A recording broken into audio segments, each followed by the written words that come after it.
There are many styles of leadership, but they are kind of in a continuum, and they are also situational and contingency based. The situation and the circumstance will determine how you lead, and you as a leader must be aware of your situation, your staff, the skills and everything else to be able to say, okay, here I'm going to lead like this. A leader is you have to make some decisions which are not popular.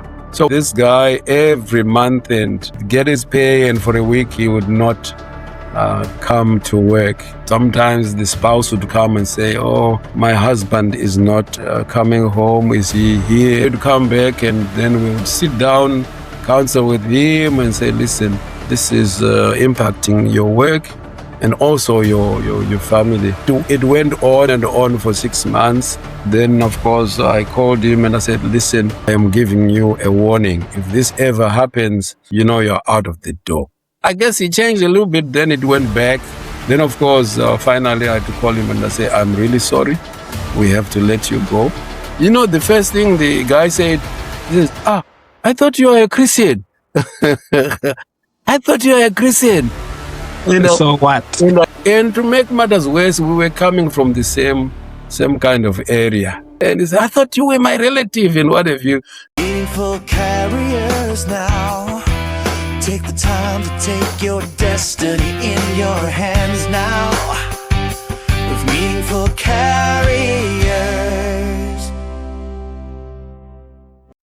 Mr. Gutu, thank you so much for your patience and your generosity. It's been amazing how we are learning from you. We started off with your professional journey all the way to your retirement. Now we are talking about leadership today. I'm so humbled to have you, and I'm so grateful for this opportunity. Thank you. Really appreciate to be here. Great. So today we want to talk about leadership. I know you retired from the United Nations, but you clearly didn't slow down, didn't you? You just jumped straight into leadership roles and studies as well. How did this come about? Was it a deliberate strategy, or was it life just pulling you in that direction? I guess there is a bit of both. I expected retirement, so because at the UN it's 65, it used to be 63. So there was a time before they amended. I was actually ready to retire at 63, but then they amended and then said 65. So I was, in one way or the other, I was already prepared, at least for my vocational secular work. I was ready in my mind in terms of retirement. In terms of going back to school, in one way or the other, I've always been in school, whether this is in a Bible college or this is my professional studies as an accountant or any other way, continuous professional development. So in one way or the other, going back to school to do a doctorate has always been there in my mind. I've always wanted to do it, but didn't have the time. So this felt like the right time. As I said previously, I started before I retired, and after 3 months I realized that it's a lot of work to be done, and I couldn't manage that and work and church. So I put it on hold until I retired. Then I took up the studies again. So in one way, it's a plan which I always had in my mind to go back to school and also to continue to letting one thing go, but catching on another, which means in terms of, just saying I'm retired and I'm seated, I'm doing nothing. I don't have that in my mind's view. I'll always be doing or dealing with something. Just to clarify, in terms of your doctorate studies, please just tell us a bit about it. What is it all about? Just for context, for somebody who is listening and wondering what exactly about doctorate are you doing? So I looked at several doctorates, and this includes a PhD in theology, a PhD in other organizational design and leadership. And I looked at a couple of institutions which offer this kind of training, especially here in the United States. And when I also consulted with friends and colleagues, some who have already done PhDs, I landed on Oral Roberts University, and they have what they call, doctorate in strategic leadership. I found it to be broad enough, deep enough, and to be all encompassing. And their theme or their motto is developing whole leaders for the whole world, spirit empowered leadership. So it is. It's not like a theological degree, but the Oral Roberts University is a Christian university. Therefore, their lens of looking at other things, or their worldview, is the Christian perspective. So as they look at leadership, they are looking at it from a spirit empowered kind of leader, whom they call a whole leader, which means a leader who is encompassing in all aspects. This is leadership in the secular world, corporate world, and leadership in the non-profits, leadership in the churches, leadership in the community, leadership in business. So I found that to be the suitable thing for me. I would still, of course, want to deepen my knowledge and understanding in theology, but I do that not as a formal study. I may do other formal studies, but I thought this leadership thing is critical, because I must function fully in all sectors, whether in our family, that is the nucleus family, the extended family, in our communities, and in our churches, at the local level, at the national level. I find this to be a very strong, empowering factor in my leadership. Wow, amazing. It sounds like you have just laid out a case for leadership, to say leadership is relevant and needed in every sphere of life, isn't it? Then my question, I guess, let's take a step back. What is leadership in your view? I want to understand it from your perspective. What's your definition of leadership? So leadership is many definitions. I don't know whether I can quite say there's one universally agreed definition of leadership, except to say that there are components, attributes of leadership which people do agree that they are necessary, they are needed in leadership. The first one is that if you are a leader, there must be followers, right? So if no one is following, you can't say you are a leader, right? Right. And leadership is about influence. And John Maxwell is one of the authors who speaks about this, that it is not about coercion or force or manipulation, but it is the influence that you have on other people, that they will willingly pick up and follow you and do things as you share with them. Leadership is about you painting a picture, casting a vision of where you want to go. You must articulate to those in your sphere of influence and say, hey, this is where we are going. This is what it will look like when we are there. And this is a beautiful place. And this is a beautiful thing. This is a beautiful goal and achievement. Hey, come on, will you join me so that we can do it? So a leader will cast a vision. A leader will share a vision.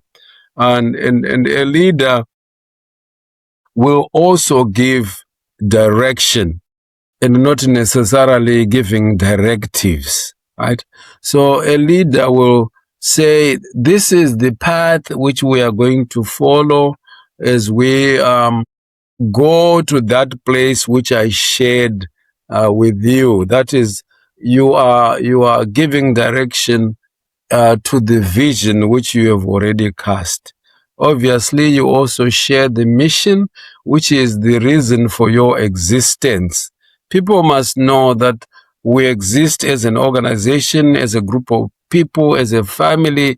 This is our main vision. This is our main mission. And mission is the reason for being, right? And vision is the place where you want to go, what it will look like after you have, done everything else which you said you want to do. Leaders also motivate the followers. So the issue of motivation is critical for leaders. You can't just cast a vision and then state the mission and then give direction and you think it's going to be automatic. So leaders are involved in the prosecution of that vision and that mission, and check from time to time and come back and evaluate and say it is good, and pick up those things which have not been done, and continue the discussion and the dialogue with everybody else involved in the process, so that you reach what you said you're going to reach. And I'm sure there will always be hiccups and problems and challenges along the way. So leaders will deal with the problems and will ensure that the problems are resolved to the best of their ability, to the satisfaction of all or most of the stakeholders who are involved in the process. In terms of the studies, they are leaning towards that leadership is something which can be taught. Obviously, there are other people who are very adept and catch things fast and have the natural abilities which are required to do all these things which we have stated. But for others, it's a learning process. And even when you think you are a leader, you will never come to a situation and a position to say, oh, I know it all. I'm a leader. There's nothing new for me. I've done everything. It's a lifetime process in terms of learning and unlearning other behaviors, and then continuing to perfect. Leadership is an art with a bit of science in there, in the sense that if it is a science, then it's an exact thing which never changes, like 1 + 1 is equal to 2. You can change that. But in terms of leadership, there are some constants, but in a lot of situations, it will depend with the environment and the variables in there. And one has to tweak and to fine tune so that you develop it in the context which you are placed in. Wow. Sounds like leadership is a skill as well.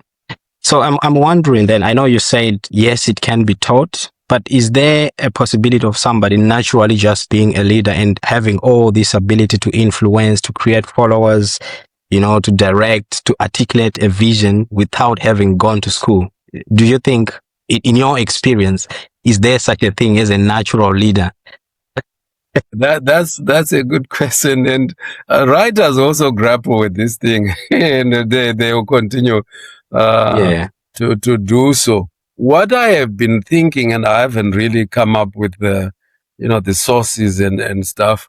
What I've been thinking is that when you are growing up and you observe those who are in leadership position, formal or informal. That's another thing which we have to indicate. Leaders are not necessarily, positions and titles, right? And that's where the informal leaders come. Somebody may be a chief, but the person who is actually running the show and solving the problems may be somebody else who is different, but who is an advisor to the chief, right? But you think, oh, the chief is the leader, and yet, practically speaking, somebody else is actually doing that job and that role. So one is to understand that when you come up like that, you are being trained, but in an informal way, and you are amassing all these skills and capacities which are required in leadership roles, right? So you didn't go to any formal school, but you grew up in a system and you observed. And it's almost like osmosis, if you want to call it. and when people look at you, then they say, but he never went to school, but he's a leader. Indeed, it's true. He never went to formal school, but he was in school, right? He was in an informal school. I remember discussing with one of my my colleagues who was saying, well, I feel unlearned, and he's a PhD, and they say these other people have achieved much more and what have you, and I said to him, listen, between you and me and them, putting all our PhDs together, right? We are no wiser than our old folks, like my grandfather who never saw the door of a school. Those people are 10 times wiser than us, right? Right. So when you ask whether, do you really have to be trained to be a leader, and can somebody just be a natural, competent leader? It's a yes, but one is to acknowledge that training is not just formal. I think that's our mistake. We equate training to my diploma there on the wall, which says, yeah, he finished this doctorate, is now Dr. So-so, what have you. Training can also happen in many other spaces, and it's not necessarily just you observing your father or your grandfather or somebody. It can be somebody but totally different, somebody who is not even in a formal leadership position. So for me, training, formal training is a formalization process, and it's a helpful process. It's almost also like the gifts which God gives, and somebody's a minister, and we talk about the fivefold ministries. Someone is a pastor, an apostle, a prophet, evangelist. There is a gift which is there at the core, but that gift needs to be developed, and to be fine-tuned so that you can operate, fully and effectively. Now you have gotten the schooling, you have got the gifting, and you are placed in an environment where there is a lot of support, which is there. I lean towards training. I have found training to be very helpful from get-go. It helps to expand your view and your mind. I thought even after doing my MBA, which really opened my perspective in looking at things and looking at options, and then ranking them, prioritizing, and coming up with an option, then looking at its pros and cons, and then zeroing in to make a decision. That was very profound when I did my MBA, and I thought, oh, I know leadership. But beginning this doctorate, wow, I discovered the only truth I know. So there's more, and I'm all for formalization of training of leadership, because it is very humbling. It also opens your eyes that there are many ways to skin a cat. It's not just one way and my way or the highway. No, there are many ways to look at issues. And now much more so, we live in a world which is very volatile, right? Everything is changing, and it's things are very uncertain. You think, oh, it's going to be like this. No, completely changes, and you're like, wow, we didn't even expect this. I mean, look at COVID, just from nowhere, and it shut the whole world down. Even those with money could not fly out. Even those with jets couldn't go anywhere. They just died at home. They couldn't leave. Even when they had billions in their banks, they just died. So that's the nature of the world which we are in, and it's also complex, right? Because now it's a village, and we meet people from all over the place, whom we have different cultures, different faiths, and different languages, but we have to operate as one society, right? And then so many things are so ambiguous now. It used to be very clear, the right and the wrong, the left and the right was very clear, but now, everything is so blended, you can't even tell, and it's like, wow, so Yeah. because of the nature of the world which we live in, which is very volatile, uncertain, complex, and many ambiguous issues, you need a leadership which is effective in that kind of scenario, right? In the old days, you could tell, well, when grandfather dies, the next chief will be his eldest son. Then when he dies, then the next brother, when he dies, things are no longer so certain now. Things change so much, both in societies, in economies, in families, in churches, and everywhere. So if leaders are not trained and prepared for those kinds of scenarios, they are thrown off, and the whole organization is thrown into chaos, or families, or people are thrown into chaos. So for me, while you may have or think you have the natural instinct of leadership, it's something which you just learned along the way but has not been formalized. I still think and recommend and suggest that you need formal training. And this formal training is not just a once off, but a continuous process, so that you stay ahead of the curve of the changes which are happening around you and in you. Wow. No, I think that's quite profound and a very comprehensive kind of definition of leadership. I took away one thing from what you said. I think to say naturally, yes, you can be a leader. You can have, those traits and those skills. But I think getting into an institution kind of allows you to tap into other people's experiences, get something in a structured manner as well, and to sharpen your skill, which you may or kind of may not naturally possess. But I think that's just an opportunity to sharpen. Then a question that I have is around leadership. I've heard a lot of people asking this, so it's confusing me quite a lot. So I want to understand from somebody who is studying leadership. A lot of people talk about the leadership types or styles at a very high level without really getting into any complex details. Does leadership have different approaches? And do you mind just sharing any kind of from a very high level perspective? There's an article which we wrote in our studies, and it's called the Full Range Leadership Model, right? And it says leadership is a spectrum, right, and a continuum. And they list laissez-faire, and in French is laissez-faire, whatever, I can't pronounce it the way it is pronounced. And then, of course, you have transactional, you have transformational, you have authentic, many styles of leadership, but it's a continuum. It's not just one thing.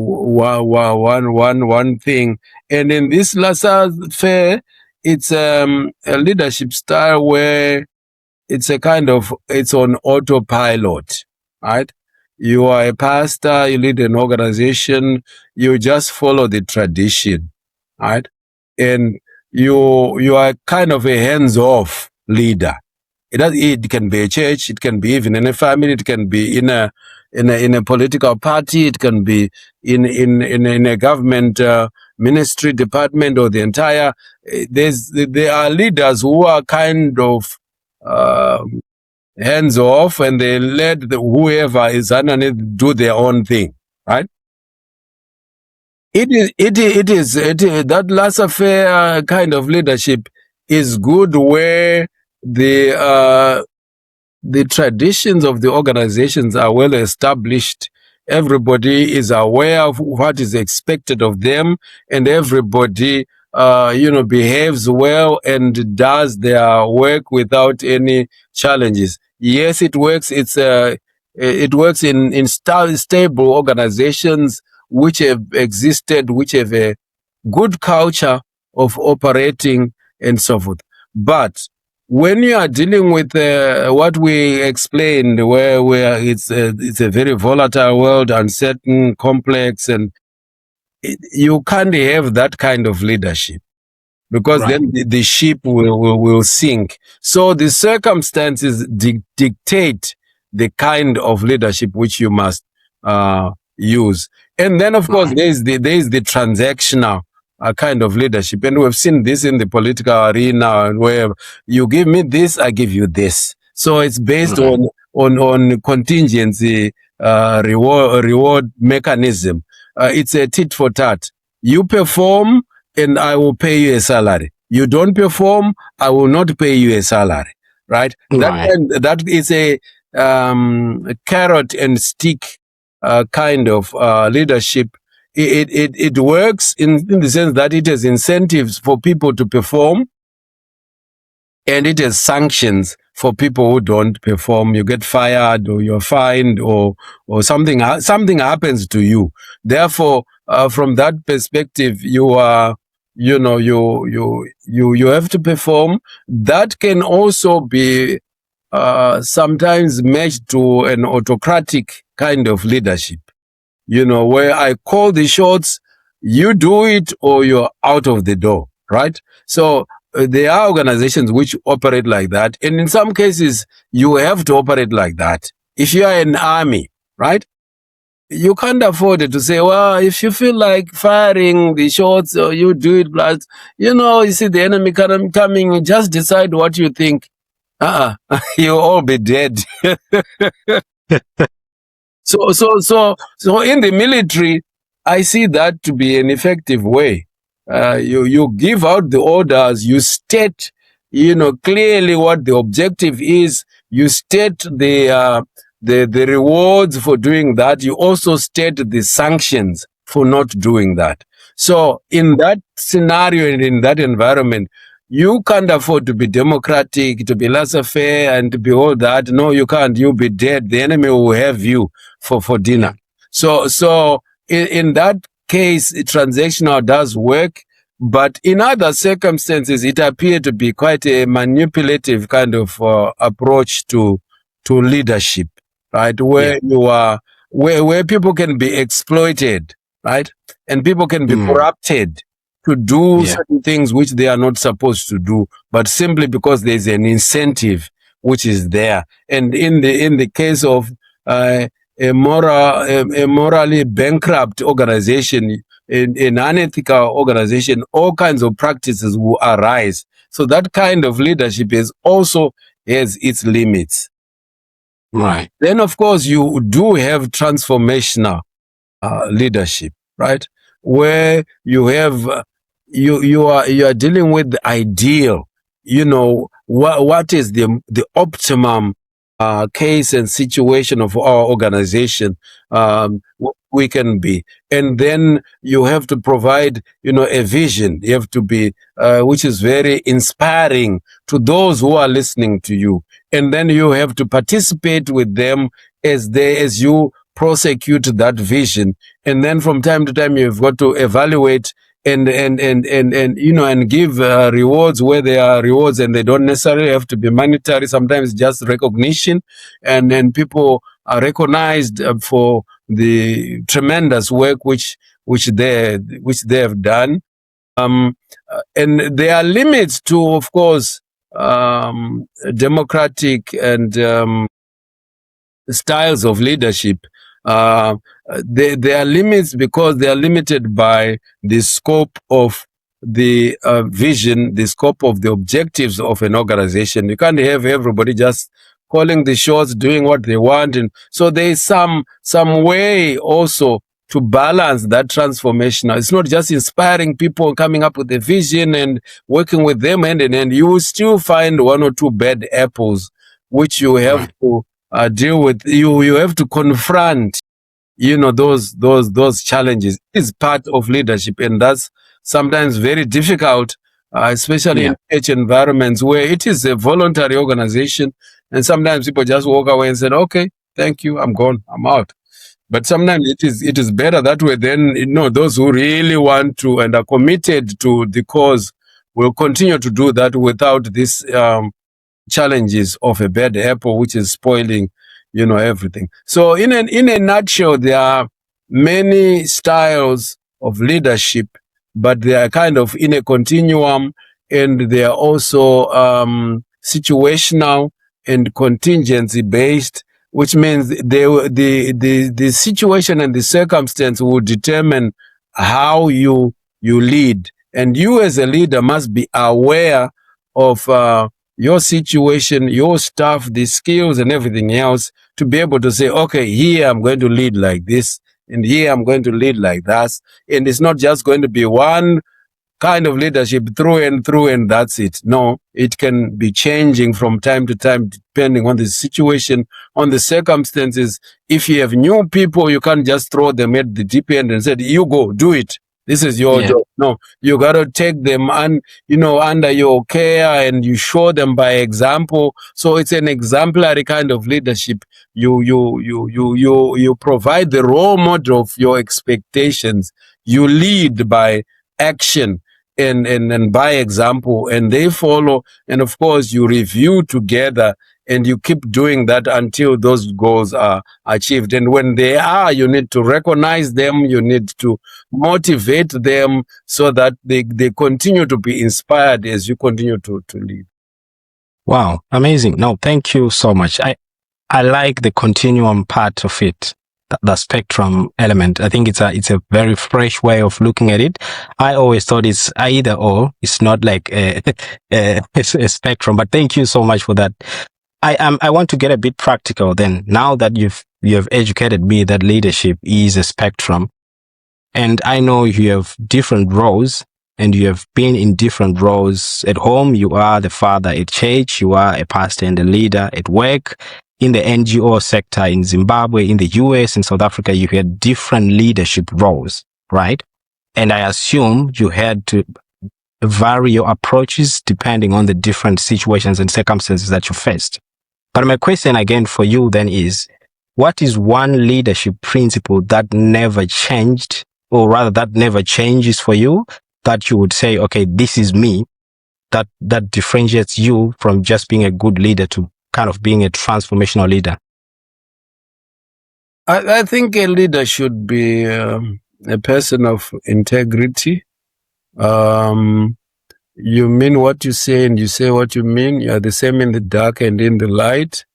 You must be true to who you are. And you must also have people's skills. I don't know whether you can lead if you don't have people's skills. You've got to like people, give them the benefit of the doubt, and be able to work with people. It's an issue of building trust. If you cannot build trust, it's impossible to lead anybody. They won't follow you. They may just do it because, they need the rewards, but they will be faking it. And you find that you won't reach the optimum results which you should lead. So in my view, it's your character has to be one of integrity. You can't be something else here and something else there.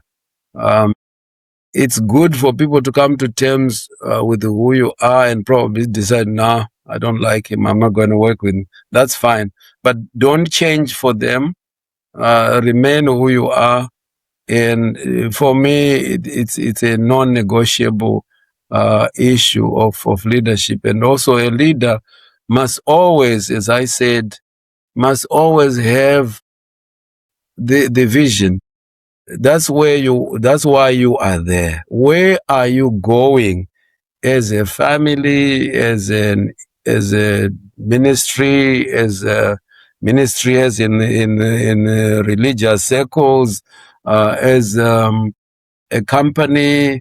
Where are you going? So it is the work of the leader to say, that's where we are going, to paint a picture of where people are going, so that everybody is motivated and wants to go there and wants to work with you, despite the rewards, whether they be monetary or non-monetary. The leader has to be seized with that day and night. As a family, where are we going?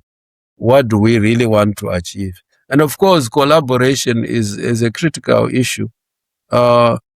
You have to share your thoughts and develop the vision together and the mission together. It's got to be a shared vision, a shared mission, obviously with others. So you may find that you may have to refine the idea from where you are thinking, and then the feedback which you are getting. But it is your job to convince others. You are in a more prominent position to convince all those who are following. That's why you are the leader. But you shouldn't close your mind and say, because I didn't think of it, therefore it can't be part of my vision. No. You also have to be humble enough to know that God will send you the poles of your season. Peter was the one who spoke on the day of Pentecost, and the church began there. But it is Paul who came years later, right? Who was someone who was even, antagonistic to the church, who then carried that vision, right? And that mission to go ye therefore, the Great Commission. Paul did so much. So you also have to appreciate and know that you are not everything and you don't know everything. So your vision and your mission has got to be built up with others contributing and realizing that there will be other critical key people as you go along to build that vision and that mission. Wow. You were quite generous in response there. I know I asked for one principle, but I think you touched on quite a lot that are very helpful. So still, I appreciate the different principles that you've mentioned. But one observation, can I just give you my own feedback? One observation in terms of the conversations that we have had, I think one key principle, one key element that's always coming out consistently is an element of faith. Your faith, your belief system. I just want to understand how easy it has been for you to apply your faith consistently across the different elements. Were there any positions or any spaces where you had to kind of withhold your kind of faith to be able to lead, or have you managed to apply it consistently across? I'm very curious on that one. For me, faith is your core, right? Right. What you believe. But I never forced my faith on other people in terms of religious practice. But in terms of ethics, I extract my ethics from my faith and I apply them in the leadership role. Not in a preachy way or quoting scriptures and telling people they're going to go to hell because they don't believe in Christ. No. So I make a demarcation, and I practice my values. My faith brings my ethics and my values into operation. That I will never abstain or remove, but I'm not like going there and publicizing and say, you don't believe in my faith, that's why you are this. No, I don't do that. I practice my faith. It's something which I have internalized. It's something which I will always use, especially in this, corrupt world. But there's nothing new about corruption. The Bible talks about this world being corrupt from get-go, right? From Genesis chapter 3, when Adam didn't listen, corruption set in. So corruption is not just new. Corruption is in the church too.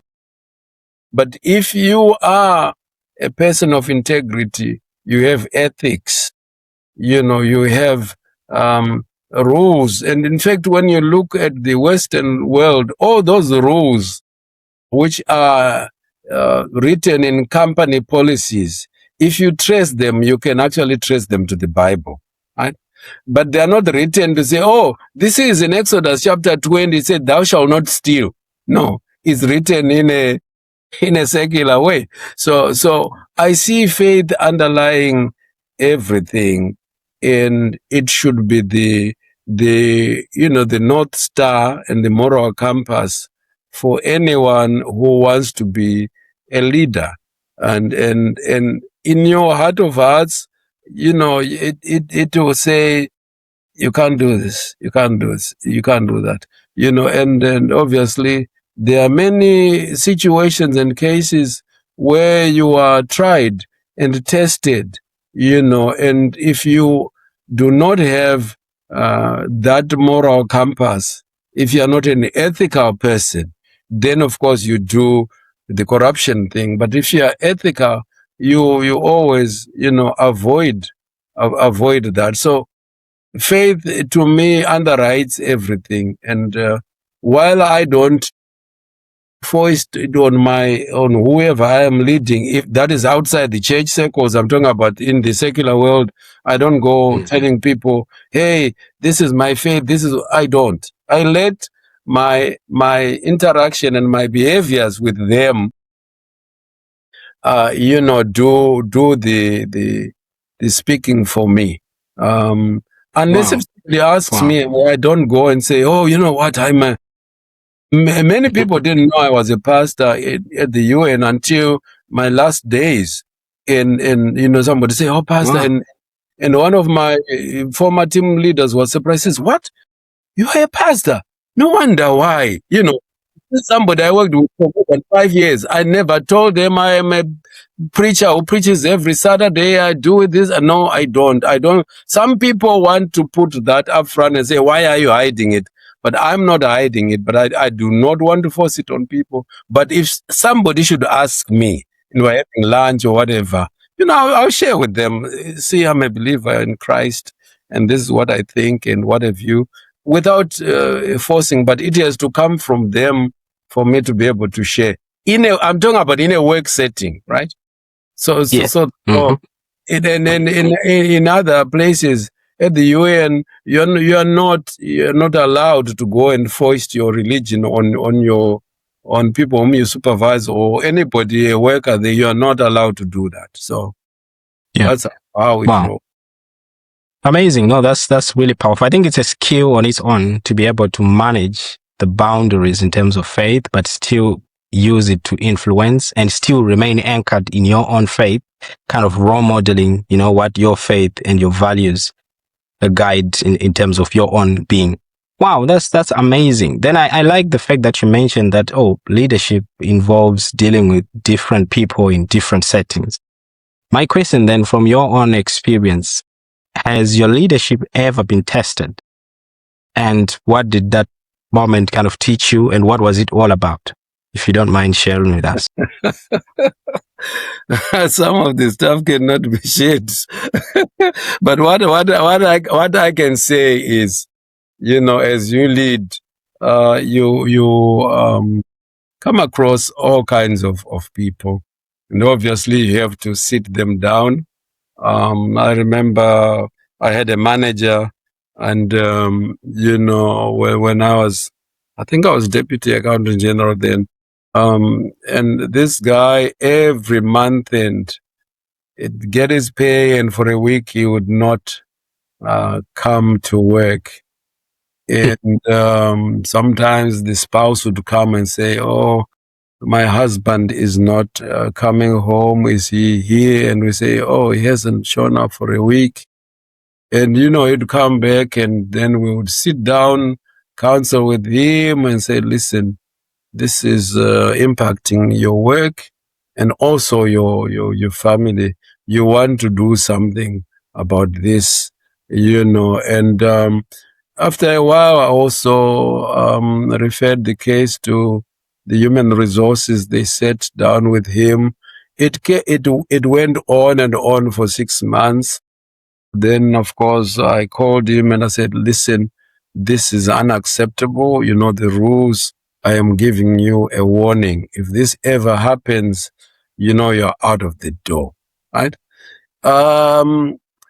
I guess he changed a little bit. Then it went back to it was almost like, I don't know. Then, of course, finally I had to call him and I say, I'm really sorry. We have to let you go because we gave you a warning. You did not listen. And I can't. I'm just recommending that you be released from your obligations. You know, the first thing the guy said, he says, I thought you were a Christian. I thought you were a Christian. You know, So what? and I said, this is work and these are the rules and we have given you warnings. I didn't just come up with this from nowhere. And to make matters worse, we were coming from the same kind of area. You know, he comes from Gokwe. I come from Gokwe. And he said, I thought you were my relative and what have you. So a leader, you have to make some decisions which are not popular. So we had to let him go. We fired him. Then we also was involved in a church. We had a church secretary.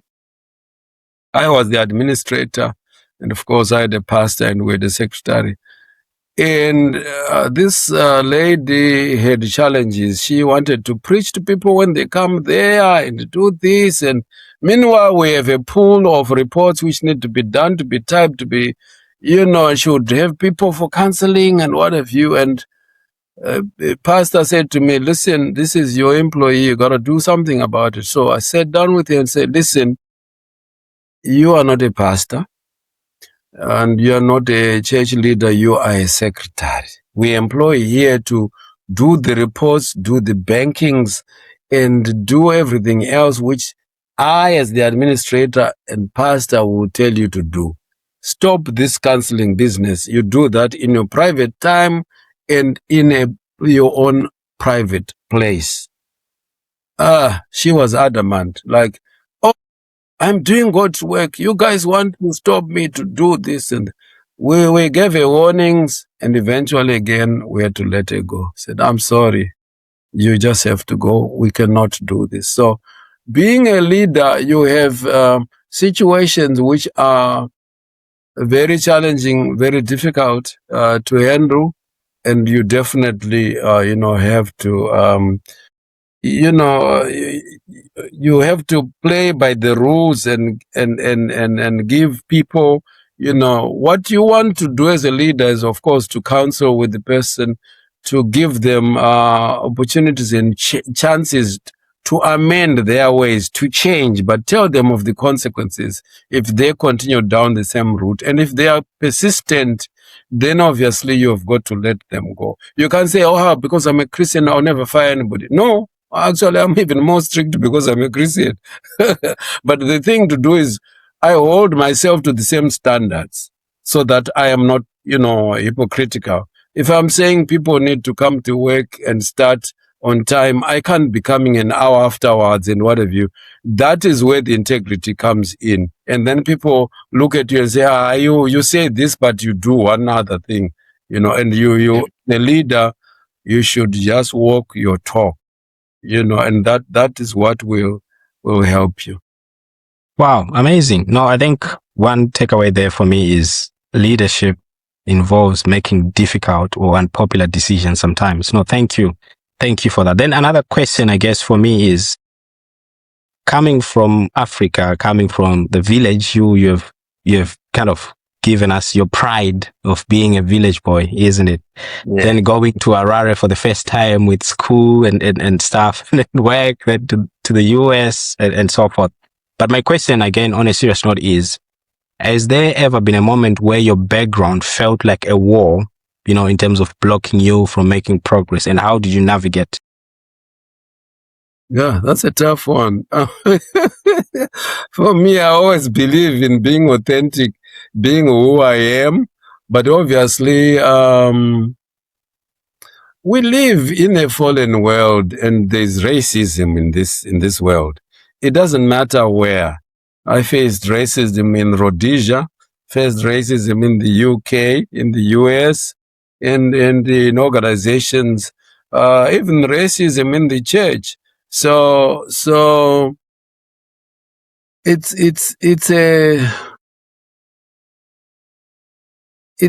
something which is challenging, but I guess you have to keep, reforming.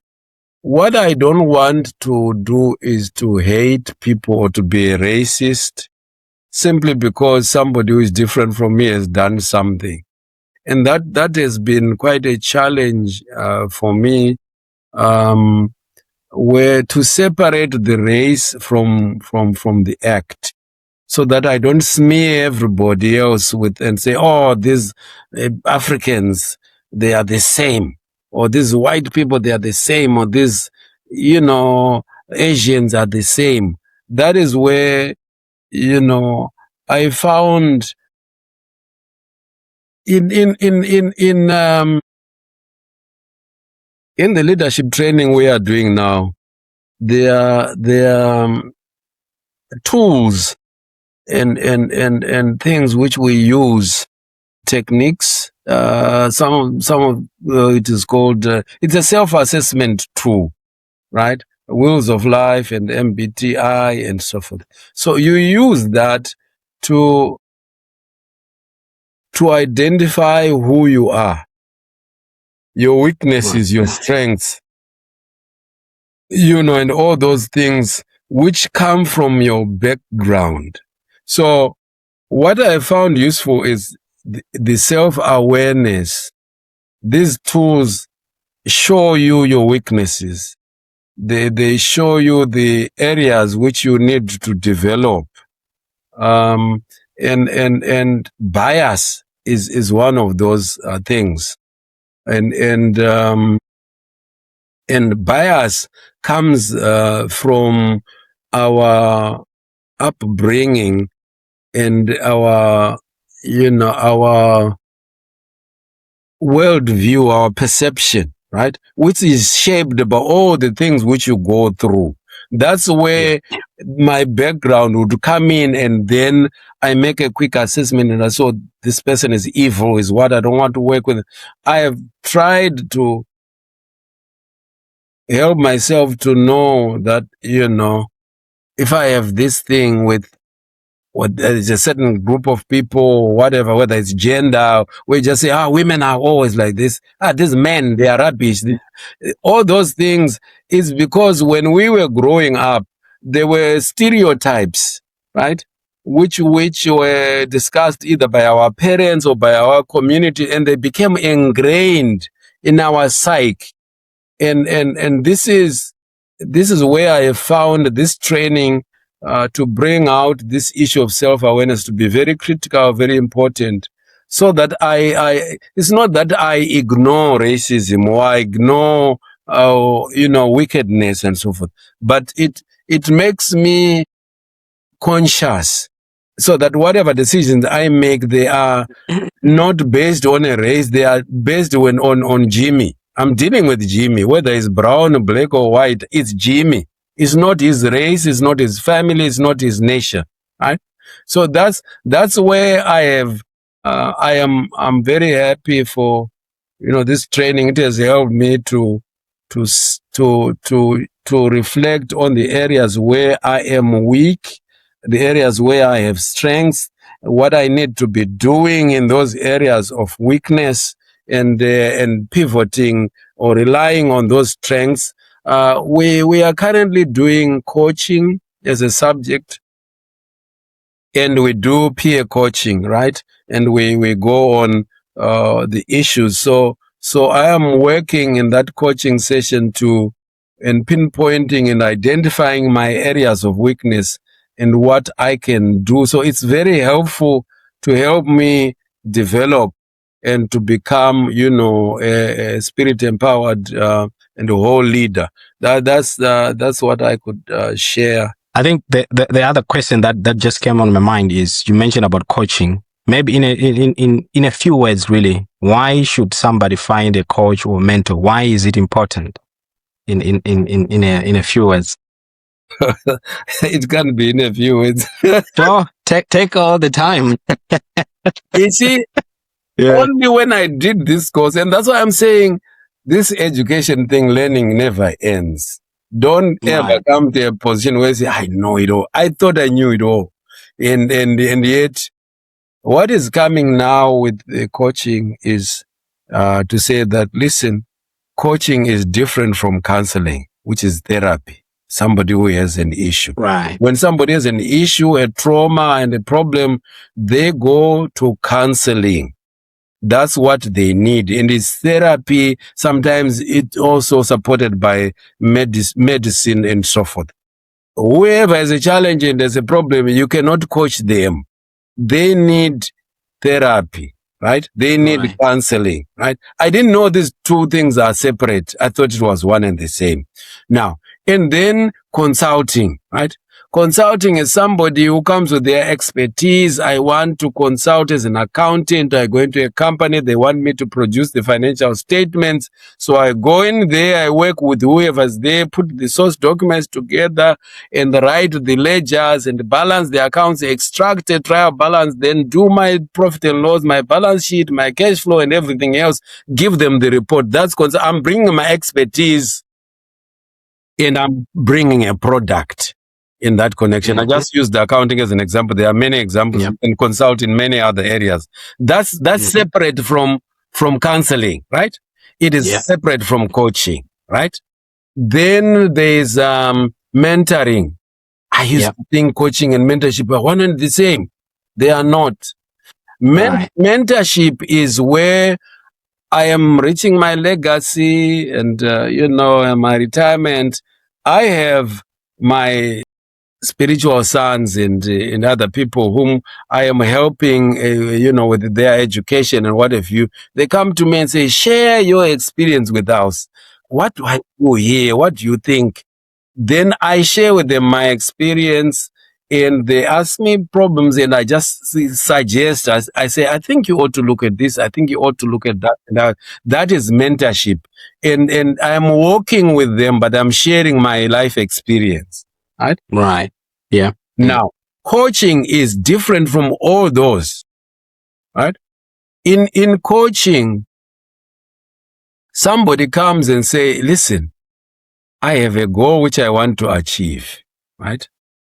I want to be an effective pastor. Right? In coaching, we don't give them a solution. They share with us what the challenge or the issue or the goal is. We help them to fine-tune, to clarify so that they are very clear as to the issue they are talking about. And sometimes they bring like 5 issues bundled together and say, don't you think we ought to separate this and this and this and this? And then when you pick this, focus and share. So in coaching, you help them to clarify what it is that they want to do, right? When they clarify, then you take them through a process and say, okay, tell me, what do you want to do? And at the end of what we are discussing, what do you want to achieve, right? It's almost like they are the ones who are creating their vision. You don't create it for them as a coach, right? They have to tell you, I want to perform, I want to be the fastest 100-meter runner, right? And you're saying, okay, so let's look at options. Let's look at examples. You can even look at other athletes who have done that and what have you. And then we say, okay, so what is your current reality? So your job as a coach is to ask those deep, challenging questions, right? To make them think and unearth and reflect, right? And you may even say, okay, what other examples can you think of who are, who did what you want to do? What do you see? What are the obstacles which you see? So it's coming out of the client or the coachee, as they say here in America, they have all kinds of funny terms.